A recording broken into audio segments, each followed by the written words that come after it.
If there are two things that freak the shit out of me, it's falling down an abandoned elevator shaft into a dark and spooky sewer system and unalive people. And unfortunately for me, one of my favorite games of all time has both of these things at the same time.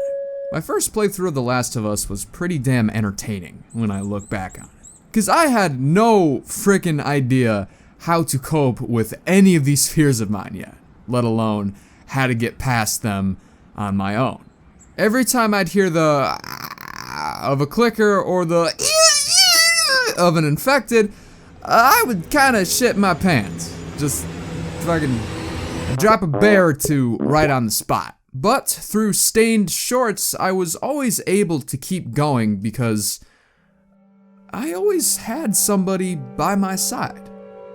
Having Alien test with me as we made our way through the torn up streets of downtown Detroit felt very comforting, even though they were just characters in a video game and I was still very much on my own doing all this shit.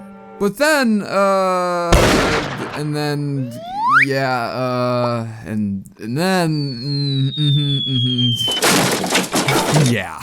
Joel gets his stupid bearded ass launched down the shaft of a massive elevator shaft, and it's up to you to find your way back to Ellie by maneuvering yourself through the darkest and dankest fucking corridors known to man. As soon as I realized the non-optimal situation I was in, Poopy started slowly making its way towards my third eye. I was panicking, cause this really was the first time I truly felt alone in The Last of Us. Like, the only thing standing between me and being not alive was myself. I was now solely responsible for my own survival, and I fucking hated that feeling with a passion. But I kept going. Yeah, I was a floor creak away from tossing everything I owned in every which way, but I mean, given the current circumstances, I was doing alright. I was doing fine. Until this happened.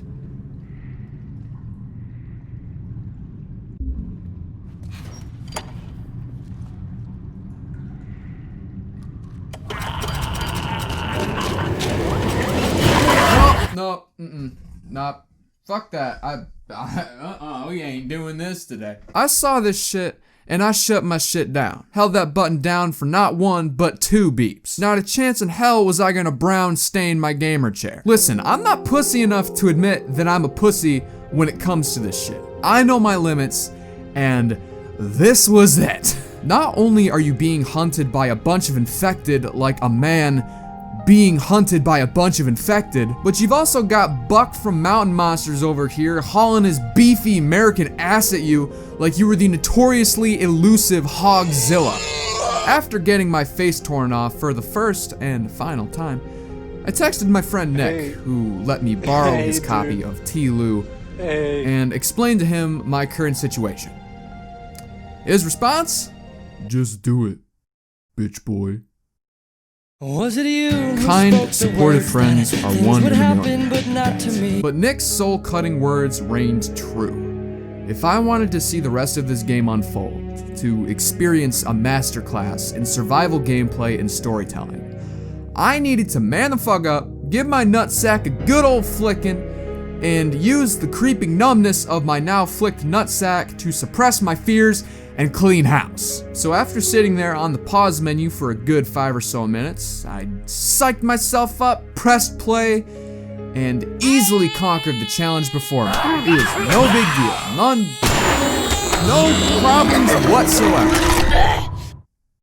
I can't do it for that long. I was in the same place I found myself in before. Freaky day, deeky out, buddy butt, oofy oof, goof troop, goober, the big hoomer. But there was one clear-cut difference between my first death and my second one. I didn't 2-beat my PS4 this time. And no, I didn't brown stain my gamer chair either, thanks for asking. Instead, I just picked my controller back up, and I tried again. And again. And again. And again, and again, and again. I died a lot on this part. And then something snapped. Like, some fucking barbaric instinct just got like flicked on like a light switch, and after about 700 deaths, this fear was replaced with a really, really big frustration. And then my baby bees and honey buns. Then the stinger came out.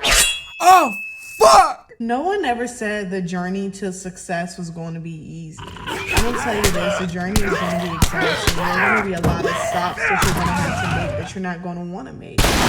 And understand those very stops where the pain, the agony is where your growth. Those stops are the stops that is going to get you to those mountains. And that's what I think is very important for us to understand this journey.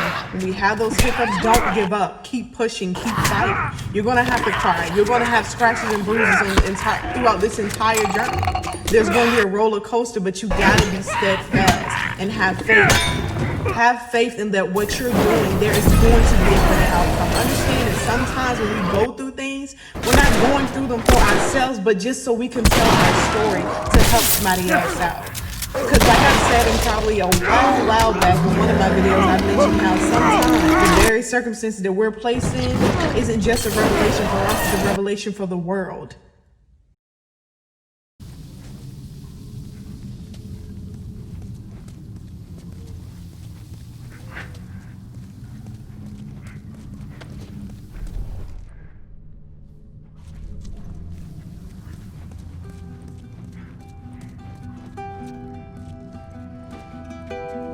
I think on everybody's journey, we are all faced with a moment like this.